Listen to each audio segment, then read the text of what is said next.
This is a warning to all living mortals that on the 13th of December, Moose will release 13 of the most terrifying interviews of horror unto the world.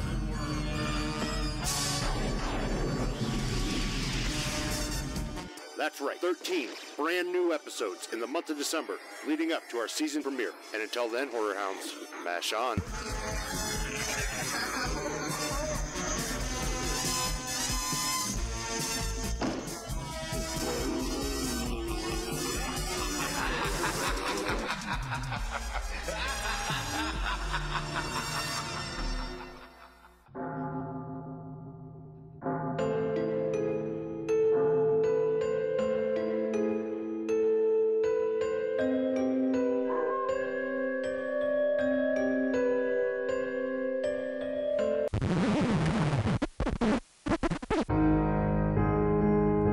On the 5th day of Christmas, Moose brings to me Beatrice Beopple, the mother of all evil. Amanda Krueger in A Nightmare on Elm Street, Part 5, The Dream Child. Freddy Krueger's mother. Welcome, Horror Hounds, to another installment of the 13 Horror-fying Days of Christmas. I'm your host and gift giver, Moose. And we've hit day 5, which means we're rounding about the midway point. And what better gift to give you than to bring you, well, I guess, the mother of all evil. That's right, Amanda Krueger herself, Beatrice Beopple. Hello, hello. How's it going? It's going great. Yes, the mother of all evil. What a claim to fame, right? Right? Totally. When you started out acting and stuff like that, I bet you never thought years later you're going to be like, yep, I'm the mom of evil. No, never thought that. Considering the fact that for some odd reason I did play nuns an awful lot. But it was always, usually my nuns were Normal? holy nuns. Yeah. I mean, I know there's a lot of wicked nuns out there too, but I never played those. And I always played, the good guys. Well, I mean, so is Amanda, quite frankly, but, I'm actually waiting to play the bad guy, which I get to do in a project next year, but I never ever have played the villain or the bad guy in anything. Always the good guy. That's one of the things I found interesting going through your credit list is, it was always like good guy or, victim or like, not victim, victim's the wrong word.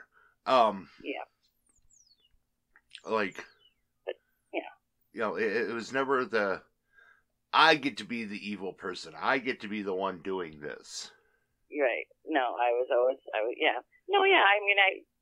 you're right. It wasn't really victim per se, but I was always, anywhere from being the hero, in my quarantine to just, being the nice wife or the mom or the this or the that, but never the bad guy. I guess because I'm such a good and holy person. So what got you interested in acting to begin with? What got me interested? Yeah. Is that what you said? Yeah. I from a very young age, I was in plays and stuff. I mean, from the very start. I remember in kindergarten, which oddly enough, I was in Japan for kindergarten, first, second, and third grade. My family was living there at the time, and I, started acting in plays, the school plays. But the first year in kindergarten, I couldn't speak a word of Japanese yet. So, I'd just play the animal. I'd play a sheep or a tree or a star, things like that, with no lines. But acting for me, I think, really came from the escapism it provides. Growing up, I watched TV and I would watch, so there was a show. Most of you listening, if you're young folk, then you think of Zoom as just this thing that we do on the computer, but there used to be actually a show called Zoom, come on and zoom, zoom, zoom, zoom, you know, and it was a kid's show, and Yeah. and they would always feature some kid from around the world. I guess it was kind of like a day in the life of, just so you get to see how other people live. You know, maybe it'd be some kid in Bolivia who had to go to school by getting on a little boat and rowing across some river, or, you know, just different little pieces of life and, you know, day in the life of. And it was never a story per se. It was just kind of a glimpse into what a person's life was like, and it would follow that child around. So you got to see how kids lived in different parts of the world. And I found that whenever things would be difficult or painful in my life, or, you know, whatever, when I was feeling bullied, or my parents, you know, screamed at me or something, you know, and I was sad, I would just go outside and I'd pretend that I was being watched. I was on one of those videos. I don't know. And for some reason, I guess I would just picture myself as just this character that people were kind of watching. So I'd try to make it like a positive spin on what was going on in my life at the time. It was just some weird little thing that I did in my mind, and it helped me. I don't know, it just gave me a little escape from some of the things that happened in my life. And, you know, without going into detail, I mean, I had some pretty traumatic and tragic things happen, and there was abuses and just difficult things in life growing up. We were extremely poor for one period of time in our lives, you know, being on food stamps and, you know, having to get the free lunch at school and all that kind of stuff, which nowadays, you know, I noticed in schools they're very, very conscious, at least in my neighborhood, they're very conscious of, you know, supporting people in low income brackets and making sure that they don't feel ostracized, and certainly, you know, that's sort of hidden. Like if you get the free lunch, no other kid, or even I don't think even the lunch people know. I don't know. They have some system where it's not pointed out. Whereas when I was a kid, it was very much pointed out. We had to stand in a separate line. We got served last, you know, and we had to hand this ticket. And for some reason, the lunch ladies always gave me this look like, ugh, you know, you pauper. I don't know, like they just treated us bad and stuff. And anyway, so acting in my mind, my imaginary acting, just let me have an escape from that. And then as I grew older, you know, I just really enjoyed the craft. So, you know, I got involved in plays in school, in middle school and high school, and I won awards, you know, Best Actress trophy, which was one of the first things I had ever won. And it just got me more and more into it. And by the time I was in middle school, I knew that that's what I wanted to do. I wanted to be an actor. The only other choice that I wanted was a horse trainer, but horse school was very expensive. So anyway, I got into acting from that, and to this day, I mean, acting is a way of escaping reality in a lot of ways. So for, you know, the viewers, you watch the films that we make, and that's an escape for you. But I think for the actors, being in the movie is also an escape, because while you're playing that role for that period of time, you are that person. You're not whoever you are at home with whatever troubles you might have at home. Right. So, yeah. You know, and a weird little facet with that whole thing was, growing up, I always felt very ugly and big and fat. And I think big especially came from living in Japan as a little girl, because when I look back on the pictures, I absolutely wasn't, you know, I wasn't big in any way. I was a very normal, medium-sized kid. However, in Japan back in the 60s, they didn't have milk and they didn't have meat products a lot. You know, they didn't eat tons of meat. We didn't inundate them with McDonald's and our other horrible things from America. So they were very slim and small for the most part, most of the Japanese kids. And I towered over all the kids. Like I was twice their size. But if I, you know, look back, if I was next to an American kid, I'd be the same size. So, but it just left me with this concept that I was so much bigger than everyone. And then, you know, I just always felt ugly, which often is the case if you've been abused when you're young. And, but when I would be acting, the role would say, you know, the description would be like beautiful ingenue or drop dead gorgeous or head turning. And I'd be like, what? You know, I would never think I could do something like that. But my agent would say, go. He'd make me audition. I'd get the part. And when I'd stand in front of the camera, I could totally be drop dead gorgeous. I'd feel that character like it was someone else. I could play a very beautiful person. But then, you know, when I'd come off screen, I'd be back to being me. But, you know, it's just this weird, bizarre head mental thing that yeah. a lot of actors can get into. So how's that for a quick answer? that was a really cool's probably not the right word, but in-depth answer. Yeah. You know, I ask that question a lot, and it always fascinates me as to what sparks people to get into the business. Right. And I think this is the first time, you know, escapism has been given as the reason. So it was very interesting to sit back and listen to that.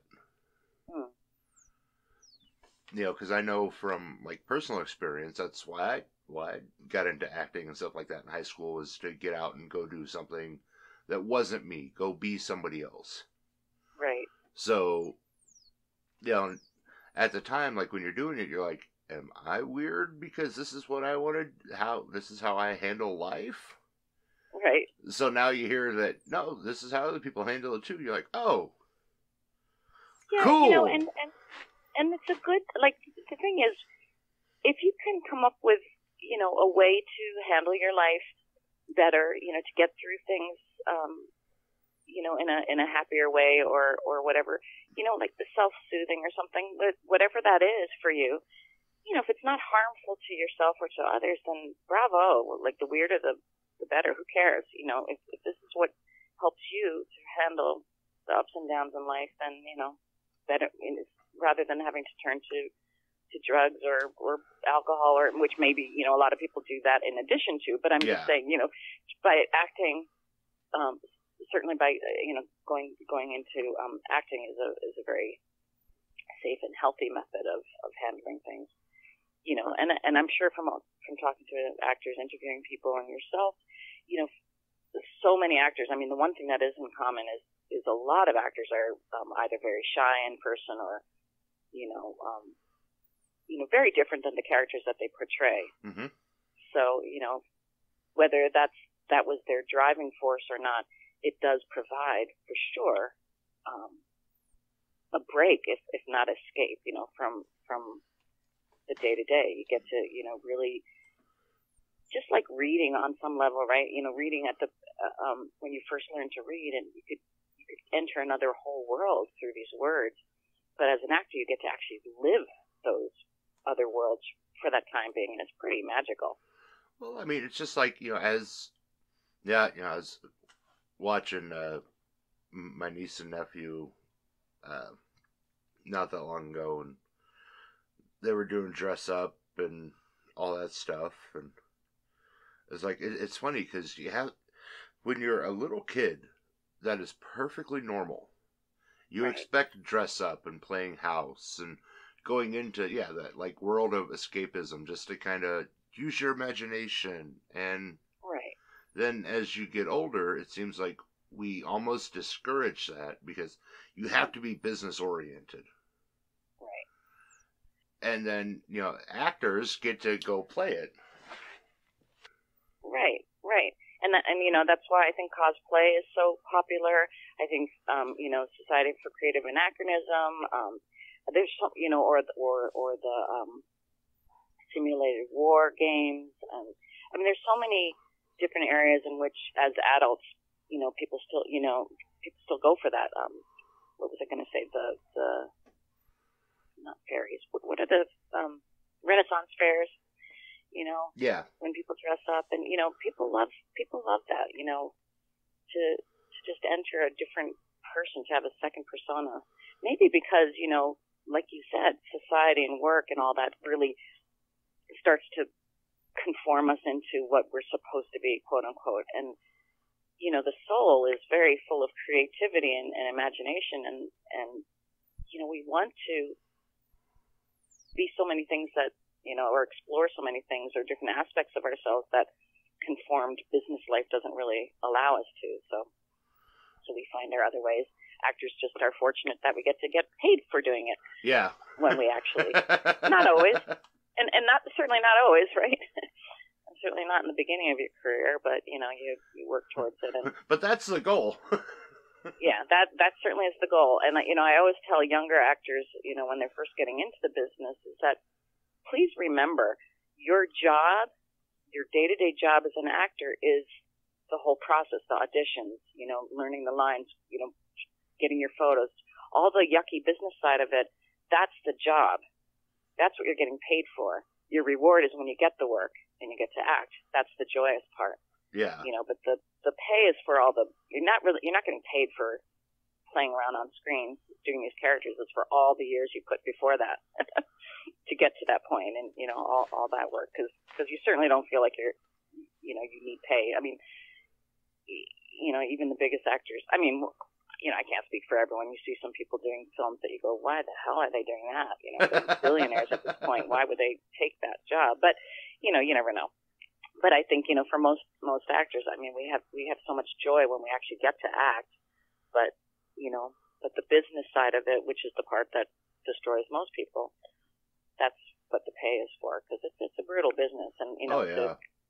any of the businesses in the arts are pretty brutal. I mean, you don't get medical, you have no Medicare, you have no job security. Even the biggest movie stars, maybe they finally got financial security for sure, but you can ask, any of the A-listers, they often, save for a few handfuls, that we could probably every one of us name.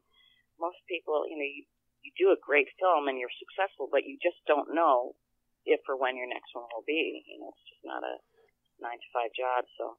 Well, and I mean, without getting into the politics of it, a prime example is Johnny Depp and Amber Heard. Everything that came out after, leading into and coming out after their trial, now they're both kind of, what's my next job going to be? Right. So yeah, it could go away like that. Yeah. Yeah, for sure. Johnny will be back, though. Mm-hmm. He'll be doing something. I'm sure of it. Yeah. I have so much more understanding of and respect for him than I did when I got to work with him on 21 Jump Street. Because I was just a kid. Well, not really a kid. I mean, a 20-something-year-old kid, and so was he. But, it was just at the start where he was fighting the box of that he had been put into as a teen idol.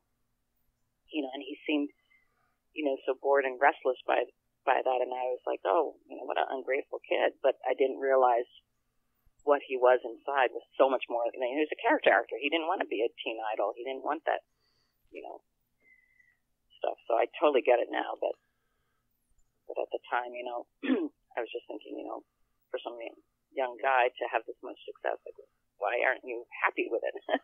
Right, it's like, this is your show. So what was your experience on 21 Jump Street like? It was, I had a great time because the two other guest stars, and I don't remember their names, but if you saw pictures, everyone would know them because they've both done a ton of stuff. One of them was this big, tall redhead. I know he was in National Lampoon. He was in Vacation. I think he was Chevy Chase, one of his kids. And then the other one is this blonde. He looks sort of soap opera guy-ish. But anyway, so we the three of us were like the guest stars for that episode, and I think because it's such a tight-knit group, whenever you go on to a series, the cast members usually, are quite bonded already because they work together for day in, day out, week after week, month after month. So the crew, the 21 Jump Street crew, is pretty tight. So the guest stars, we kind of got kind of tight too, and we were running around doing all kinds of crazy things and partying afterwards. And Johnny was very funny too. I mean, Johnny Depp was constantly cracking jokes and ad-libbing and doing goofy things, and he was a blast too. But I as I said, I think I had just kind of a wrong attitude about it. What started was, and I've told the story before, so if anyone's listened to my interviews, I apologize for repeating the story. But when I had my close-up, I was, all of my scenes were with Johnny. So we were sitting side by side. We were on this game show, and I really want us to win. And whenever it was my close-up, he would, right before they'd say action, he'd hand me a joke. He'd write some little joke, and which would be, if I was a regular weekly castmate, you know, it would be funny. It'd break up the doldrums, I suppose. But, you know, this was one of my first TV acting gigs, and I wasn't super comfortable in front of the camera, you know, like, you know, because you have to hit your mark, you have to get, you know, all that stuff. There's a lot of technical stuff that goes on, especially with TV, and they're going fast. And I wanted to be professional about it, and then it would throw me out of character. I think what I probably should have done in retrospect, you know, it's like you always think after the fact, what you could have done. If I had taken it as his character doing that, then I could have just played with it and gone with it. But it wasn't in the script, and he would do it before they said action, and it would just throw me, like, and so my concentration would be off, and it just pulled me out of character. So it was very disruptive for my acting process, and you know, so I didn't enjoy that. I was pissed off at him, but you know, I mean, not in a horrible way. It didn't leave me like hating the guy or anything. It was nothing mean, but it was just like, dude, you know, you're a regular. Like, I'm a guest star. Like, back off. I'm not as professional as you yet. I can't just take a joke, you know, read it, laugh, and then continue seriously. It would have been a great gag though. Like, if, you know, you're getting it weekly, it'd be kind of like, who was that guy? Kato? Was it with Pink Panther? The guy that would always jump down? Yeah. It might have been before your time. But anyway, yeah. Anyhow, so, you know, it'd be great practice. Like, that's actually really great concentration practice as an actor. Like, right before they say action and it's your close-up, you know, somebody throws some weird thing at you and you have to stay focused and stay in character. Like, it would be good practice. But, you know, when you're getting paid and you're an actor and you're trying to prove yourself and you want to get another gig, you don't necessarily want to be challenged like that. You know, you want to do a good job. And it did throw me a few times. I delivered some really stupid bad lines to this day. There's one line in that 21 Jump Street where we find out that our team has advanced so far because Johnny Depp's character is so smart that we're now going to be on national TV, and we're all excited, and I'm super excited. And that's where his character is like, oh shit, you know, I've gone too far. Like, I can't get on national TV. I'm an undercover cop. But so my character, I'm supposed to say, oh, we're going to be on TV, and I was like going to be really, you know, I was supposed to be excited about it. And it was one of those times he just threw some goofy joke right in front of me, right when they said action, and I'm like, we're going to be on TV! You know, I sound like Goofy or something, and my face is like, ooh, ooh, ooh. You know, I had the most retarded look, excuse my word, a goofy look on my face. And that's forever captured on film. You know, my husband to this day makes fun of me, like, whenever I do anything goofy, he's like, oh, we're going to be on TV! You know, because I look so dumb, and it's just like a bad take, you know, and that's the one that they used. And it was really because my attention was thrown, like I was trying to suppress a laugh, you know, from whatever joke he had put in front of my face, and I really lost it, like, you know, so it's very fake and goofy looking, but, you know, whatever. No, that's great. I mean, yeah. Looking back, it probably wasn't the best moment, but it does make a great story later. I suppose so, but, you know, it's funny, those two things. So that scene from that episode of 21 Jump Street where I say, we're going to be on TV, with even my face, like I tried to screen capture, and totally, I look like Goofy, like, ooh, you know, but my eyes are popping, my tongue's sticking out, like I'm this cartoonish looking, really bad. That particular scene, and also my high school, I think my senior year or 11th grade, I can't remember. I was a cheerleader, and we had a very feminist cheerleader leader, this woman, this gay teacher who, you know, she was a feminist, and so she had the cheerleaders on our team were both boys and girls, and, you know, where every other high school, every team had these cute, sexy little outfits, she had us in corduroy. Our school colors were black and orange, so very Halloween-y, but she had us in these long, thick corduroy overalls with these big black overalls, orange cowl neck sweaters, and top hats, and, you know, like pretty much anything that could possibly be sexy on a body was very well covered in these outfits. And so if that wasn't bad enough, like every time we show up at games and everybody's all sexy, and then, oh, here comes the Spectrum kids. But anyway, but then in the yearbook, it has me in that awful outfit, and everyone's arms are up with a pom-pom, and they caught when my arms were down.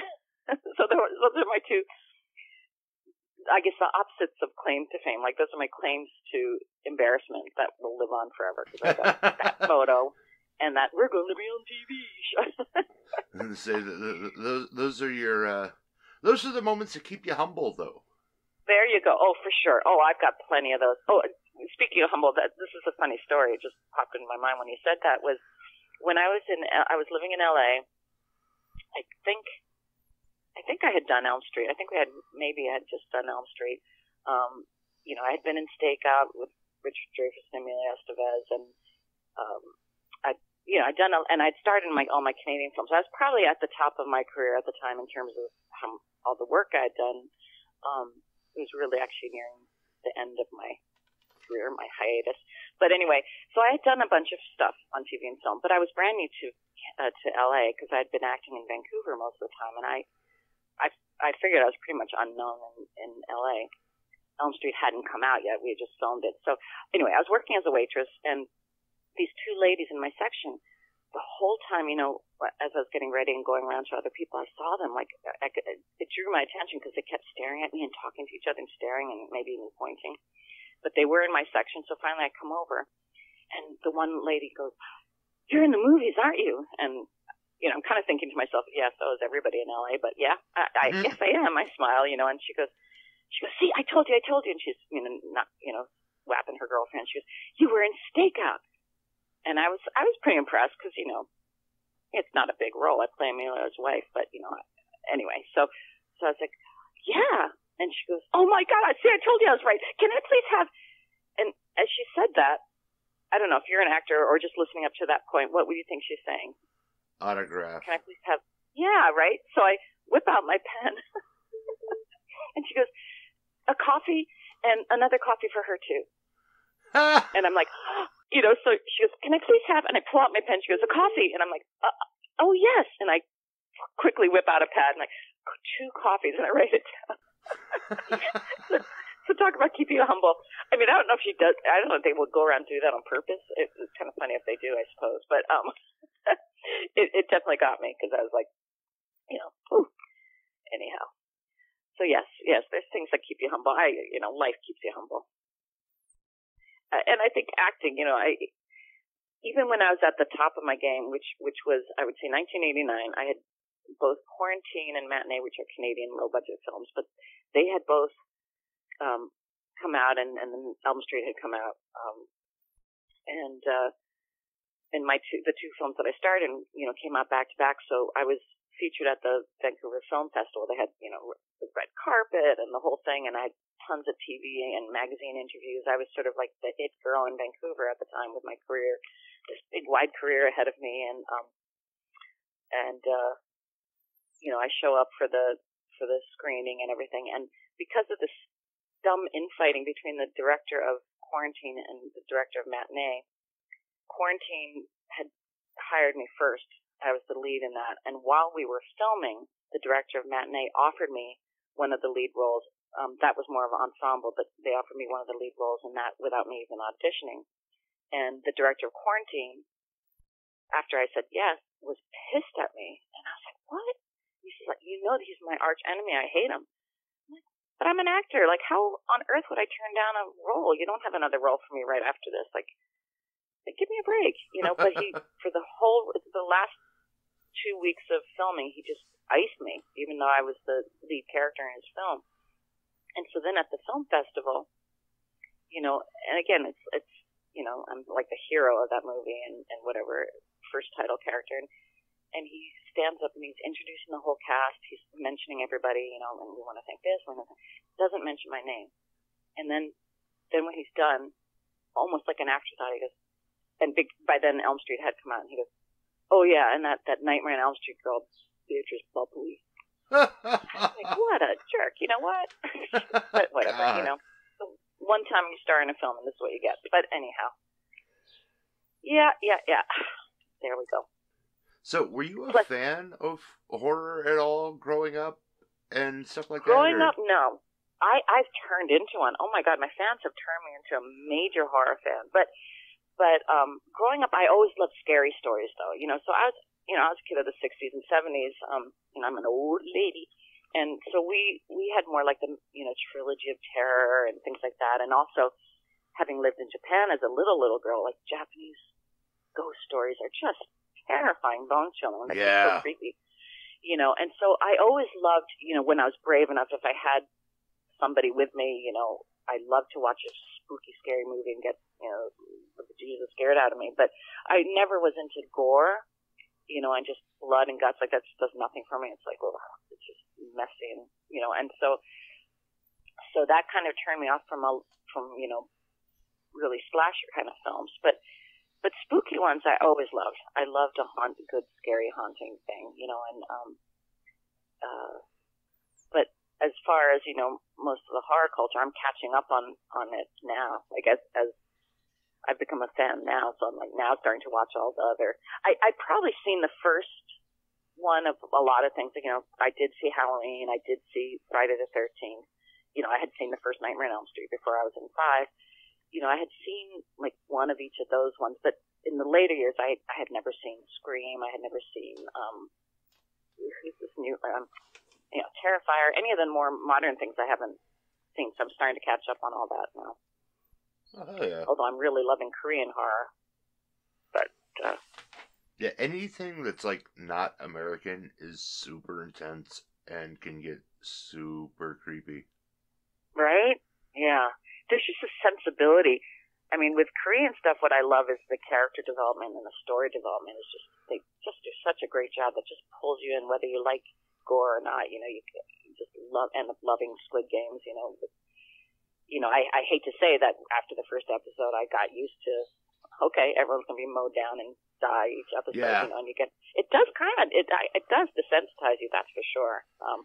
But it wouldn't have done anything for me if they were just dumb characters I didn't care about. But, that's how they got me into zombie films, too. Like, if there's a good story and you care about the people, then you watch and it pulls you in and you get, drawn into it.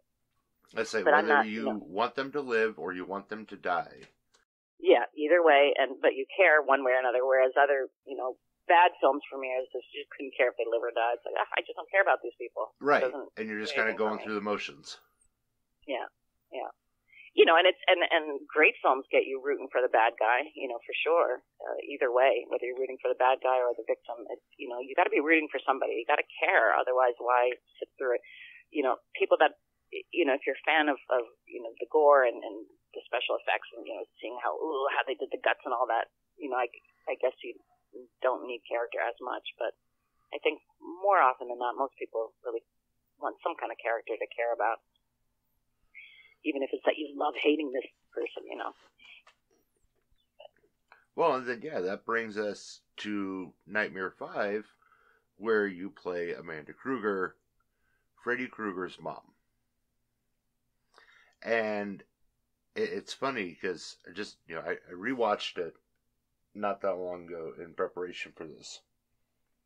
And I'm watching it, and I realized that I think part of why your character has become so well liked and almost revered from that movie is everybody fears their mom, including Freddy Krueger. Absolutely. Yeah. Right?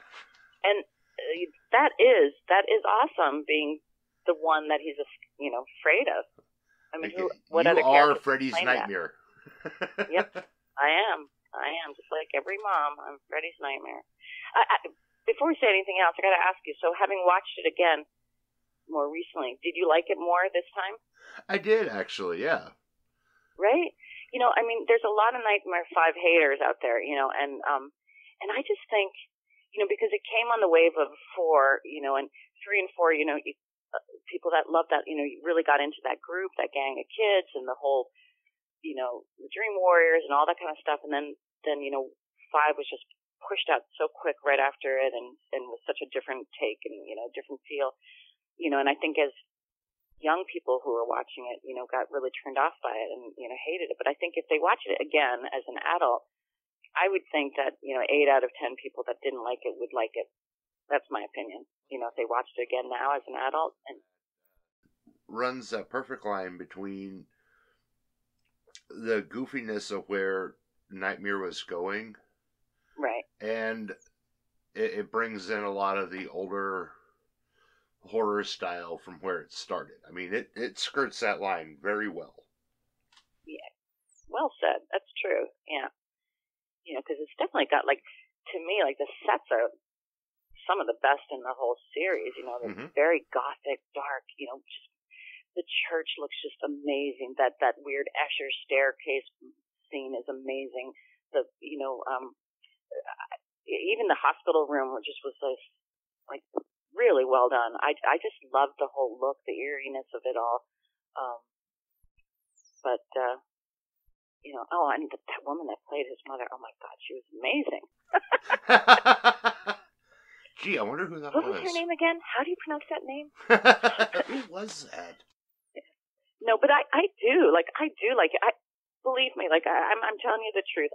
I know a stinker when I see one. I've been in a few stinker productions, and you know, I mean, even this film, like I star in Quarantine. I'm the lead in that, and it's not a great movie. It's just not. There's a lot of good things about it. Not which is my acting. My acting was not great in that, and I'll tell you exactly why. Because I was fighting the director, and I learned from that. You never do that. If you don't agree with the director, whatever, give in to his way, because he's the director. You're the actor. You're there to follow his vision. And every time I've ever tried to, I didn't agree with the director's take on the character, and I went against them, the show was a flop. You know, it might have been a flop even if I'd went with what the director said, but maybe not.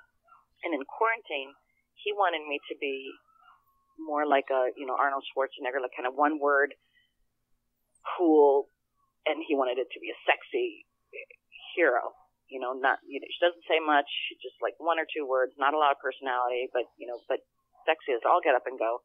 And I fought that like a stupid idiot because I was too close out of college, you know, with theater school and my theatrical training. And I'm like, you know, he wanted her to be in these sexy outfits. And gosh darn it, that was the one time in my life I actually could have pulled it off. You know, it was way before kids. I actually had a body that stood up to it. You know, but no, I'm like, oh no, she wouldn't come. Where would she get those kind of clothes? It's, you know, post-apocalyptic. You know, she just grabbed some men's clothes so she could get around fast. You know, I don't know. I just fought him on every thing, you know, and I tried to make her a more real character in my mind. And so what you see is kind of neither here nor there. She's sort of a one-word thing, you know, kind of a little sort of sexy, but not as sexy as she could have been. But she certainly didn't. It didn't work for either of us. So maybe that's why he hated me. I didn't do my job as an actor in that film. Anyway, and as a result, it wasn't great. But there was some very good performances. The bad guys in it were phenomenal. They're just good actors. There's some really cool sets, really imaginative ideas. You know, so it's certainly for free. It's a good movie. It's a sci-fi thriller, and you know. But my point in that is that if a film isn't good that I've been in, I know it. But I don't feel that with Quarantine. I mean, with Elm Street. I really feel Elm Street 5 is a good movie in the Elm Street franchise, and I think it, you know, it has its shortcomings, but each of them do kind of, you know, do, but I think it has enough strengths that it stands on its own, and I think it's been misunderstood, but maybe it will have its second coming the way Nightmare 2 has now really. Yeah.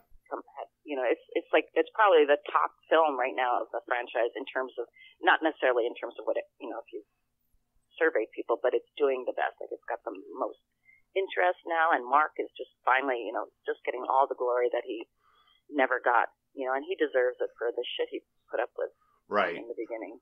You know, he was pretty much destroyed from it, and it's good to see. It's a good comeback story.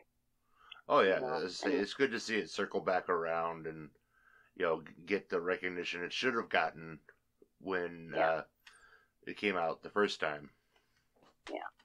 So 5, I think, you know, if people take a chance and rewatch it again with different eyes, I think that's what you really need to do with Elm Street is see each one individually, you know, and then you still might like or not like some of them. That's, you know, everyone it's fair. Everyone absolutely has the right to like or dislike anything they want. But I think some of the shortcomings was how it came in so quickly on the heels of 4, and it wasn't, people wanted more of that, I think, and it wasn't, so they poo-pooed it right off the bat. And I think if, years later now, if you look at it with different eyes and just see it for what it is, you might enjoy it more than you did the first time. That's my humble opinion.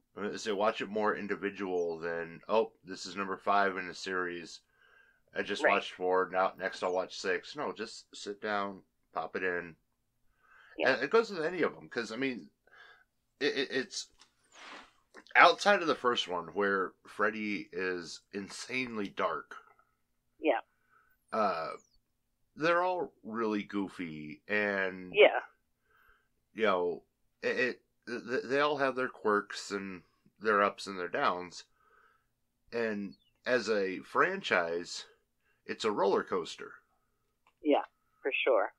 But I think you're right. Individually, you sit down, and you'll find enough things you like to be like, yeah, okay, this isn't as bad as I remember. Right. And if nothing else, just watch all my scenes. There you go.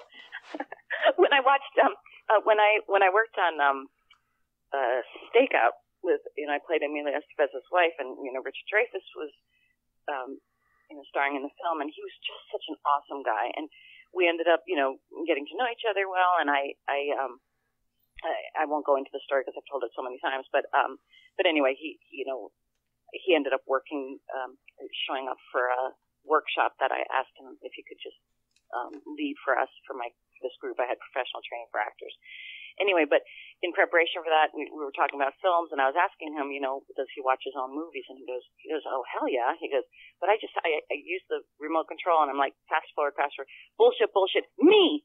Bullshit, me! And he'd freeze frame on every time it was his scenes, And, so that's what you guys can do. If you don't like 5 for any other reason, which is sad because there's a lot of really awesome things, at least my scenes are good. So watch me. You can fast forward and go B, fast forward, B. Well, and you had arguably one of the more serious roles in what could be one of the goofiest movies they've put out. Yeah. I mean, you have a birthing scene. You have essentially a resurrection scene. I mean, there's just so much going on with your character. Yeah. It is pretty phenomenal. And my appreciation for the opportunity I was given, has just quadrupled since I've gone back to it and watching it and interacting with it. I'm so stoked because this weekend, this Friday and Saturday, is the Freddy Fest at the Mahoning Drive-In in Pennsylvania, in Layton, Pennsylvania, and I've never seen them on.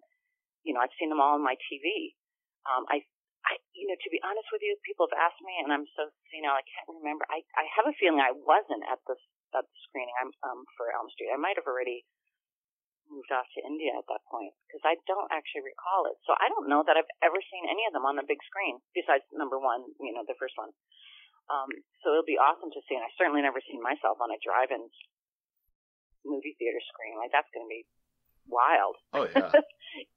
To see that, and with those big gothic scenes, like, it's going to be pretty amazing. I'm really stoked to see that. But yeah, in 5, her serious character, it's something I am proud of, that even before I had the deep understanding that I feel that I do now of Amanda, because I've lived with her for, over 3 decades, and her story has grown and grown in me. In fact, which is why I wrote the book. I wrote a book, Kruger's Curse. Mm-hmm. Yeah, so I've written this book, Kruger's Curse, Nightmare Before Elm Street, and it's the whole backstory to Freddy and Amanda, his beginnings and her beginnings, and it follows exactly how the film portrayed it. That mostly gets revealed in number 6, but it, to me, it answers it fills in the holes, the little gaps that the film doesn't explain, like. Why was his stepfather, that Alice Cooper character, what made him so nasty? Why was he beating the crap out of the kid? Did he have a wife? You don't see a mom around in those scenes. What was Freddy, did he have any relationship with his mother? You assume she gave him up for adoption because she's a nun, but he does seem to recognize her in 5. He's like, he knows it's his mom.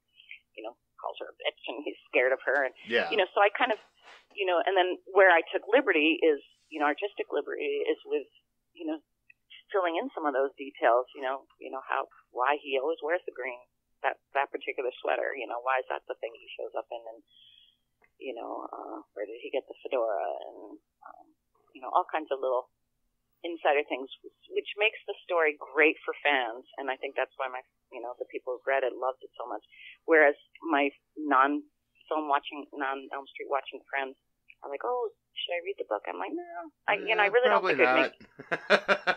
Yeah, and it wouldn't make sense. Like none of it. It's not really. It wouldn't make sense to them. Like there's not much.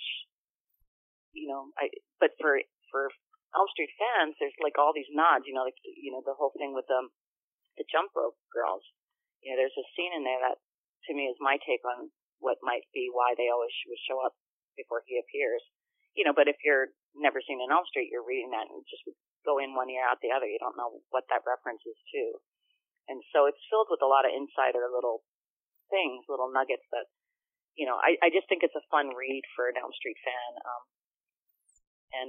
Sure. Should I plug it here? I'm plugging it. Buy it. It's I was just going to ask, where can people get it? They can get it, obviously at any show that I'm at, I'm always going to be bringing them until they're sold out. I was originally only going to do 100.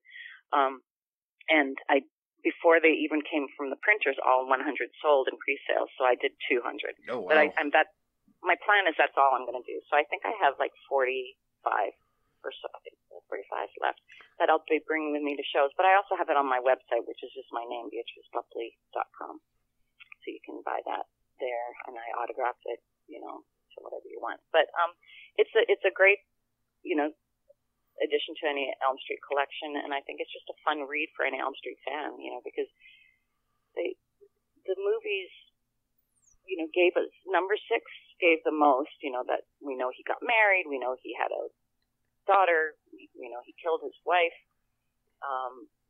we know we basically know the outline of what happened to him before number 1 starts, before the very first Elm Street starts. So this takes you back even a little bit further to the history of his family, all the way up until he dies, and he gets burnt and she dies. And so basically where my book ends is where the Elm Street 1 would start. So it's a prequel. Let's see, I need to pick up a copy of that book. Yeah, and as I have said and before to people, I'm so glad I wrote it. Like it was just, I just felt really passionate, especially when I heard that that there's a possibility of prequel coming out. I was like, I got to tell my version. I want that out there first, just so that it's out there.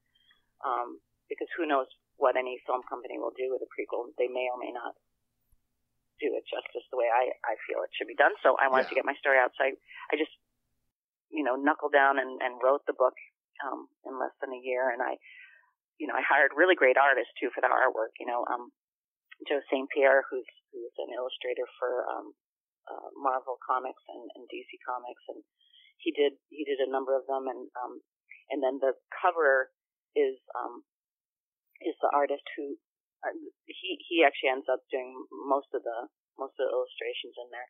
But anyway, I really wanted to get it out there, and after I wrote it, and once I was going into production, which was a whole learning curve for me, lots of mistakes. But anyway, when I was trying to get it self-published, I first was going to go with publishers, and they all were like, 3 publishing firms instantly when they read my copy, they were like, oh, we love it. We absolutely will, we want to publish this.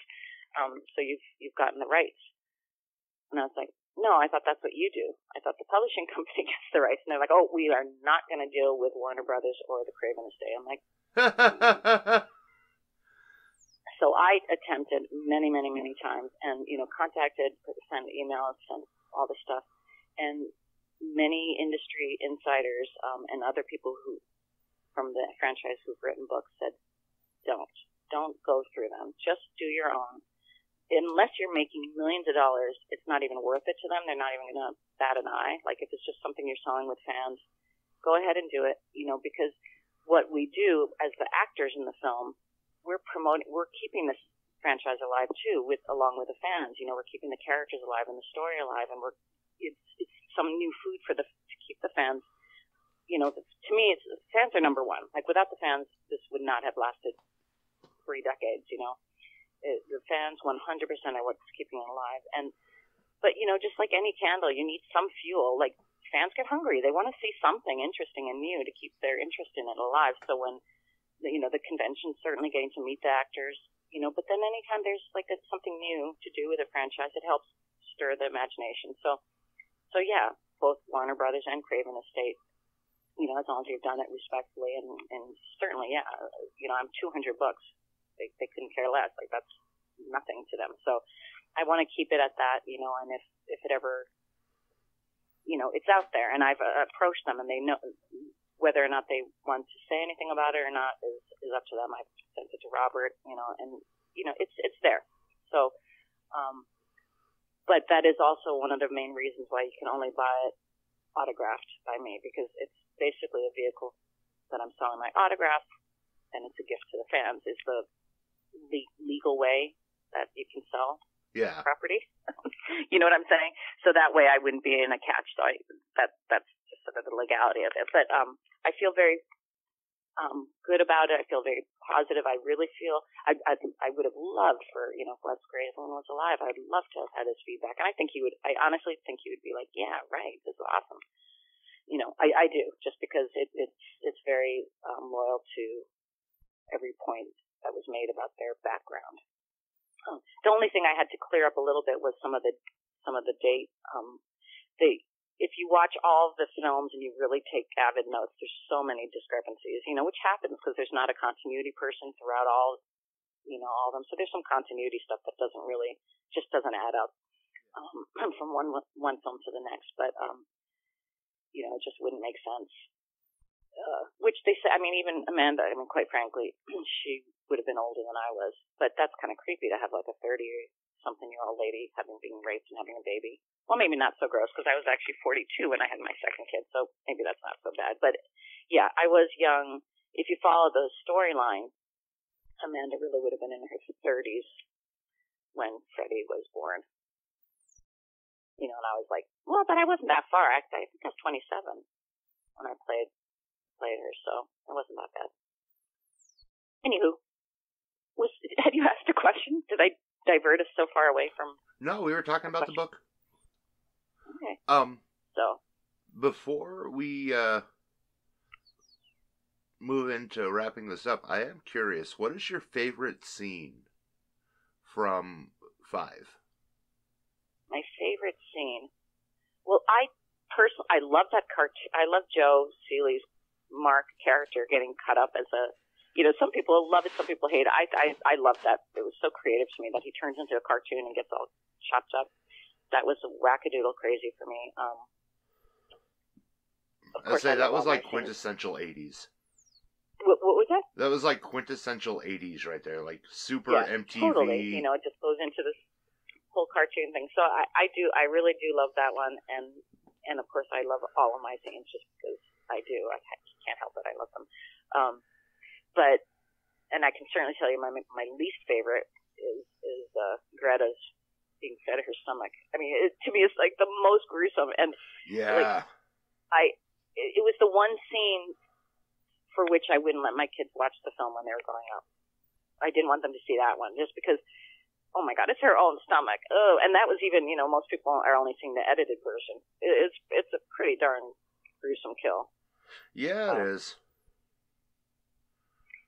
But, you know, creative, though, when you think about it, I mean, that's one of the things I love about Freddy's kills, you know, when he's going into your dreams and he's, you know, like, he goes after your, like, in 5, each one was the person's thing, right? You know, so she's a model and everything's about her weight and watching what she's eating, you know, and so it's so, ironic, you know, that, and perfectly fitting that that's what he's doing. He's feeding her own self, you know, and, you know, and Mark with his cartoons, because he escapes into his cartoons, so of course that's how he, you know, gets killed, and Danny with his motorcycles, and what is her name? What's the character's name with the pool? Oh, Yvonne? Yeah. Yvonne, yeah, you know, the swimming, like that's I love that. Like, that's psychological. It's cool. It's, going through your own fears and getting right into your mind like that. It's a fun, instead of just come up with a mask on, don't say a word, and just stab, kill. Yeah. That's not as interesting to me. Not that I'm referring to any other franchise by saying those things. Yeah. But yeah, Mark's kill, I found that enjoyable. I mean, maybe you should be enjoying kills. Well, yeah, I guess that's what horror fans do, right? Yeah. Yeah. So it's part of what I watch it for, is see, like, that was always my favorite part about finding out a new Nightmare movie was coming out. It's like, cool. How's he gonna kill people in this one? In this one, right? Yeah. Yeah, it was the same thing with whenever I'd see a new Leprechaun movie. Mm-hmm. It's like, how's he gonna do it? Right. Yeah.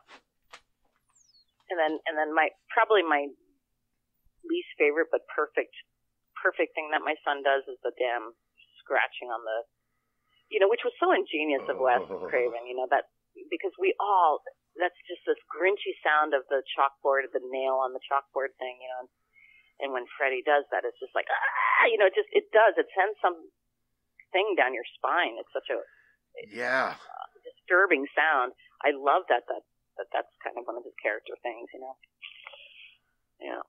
And they focus hard in on it too, like just that screech right there, just that long drawn out. It's like, oh, stop.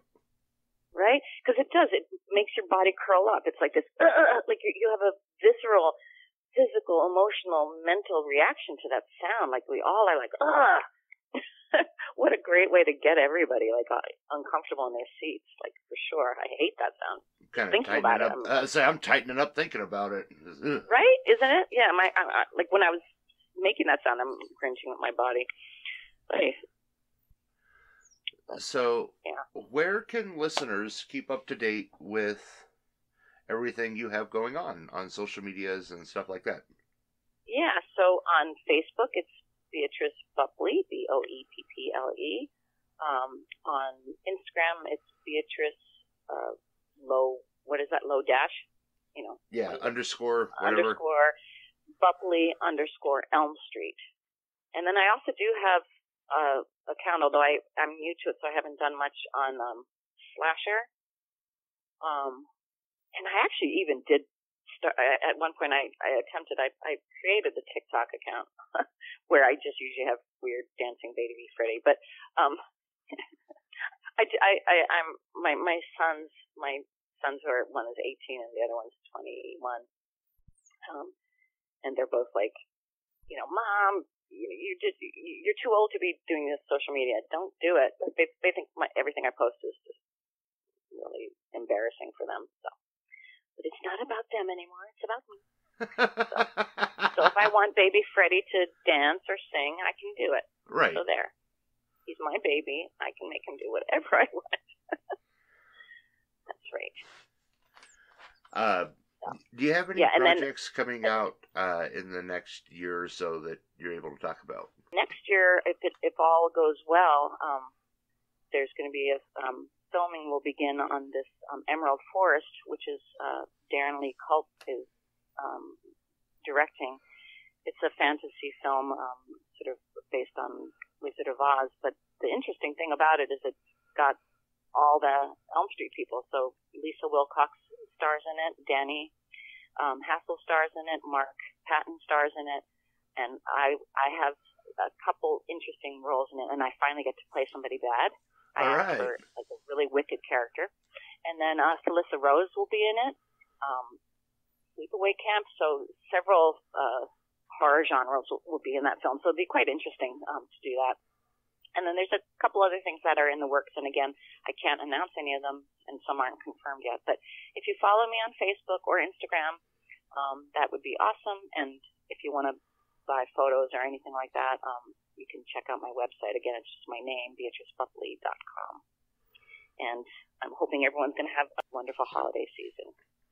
And listeners, like always, I'll post those links in the episode description, make it easy access.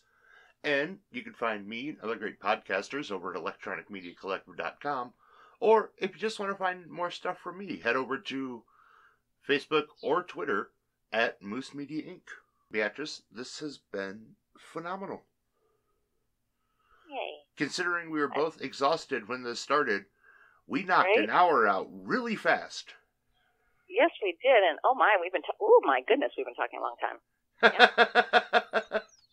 I know, it's hard to get me to shut up. Don't ask me questions. That'd be an interesting interview. Hello. Hello. Goodbye. Yeah. Later, folks. But no, this has been fun. It was insightful. Honestly, as you're talking, I was kind of sitting here like, little cross-legged kid just kind of watching the phone, just like, oh, this is fun. Yeah. Just awesome. starry-eyed. Well, thank you so much for having me on your show. It's been a pleasure.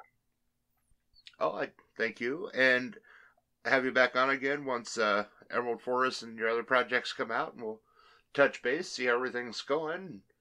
Just awesome. And after you read my book, you can give a nice of course. review. And yeah, we'll definitely do an episode on the book. There you go. And okay. Until next time, listeners, mash on.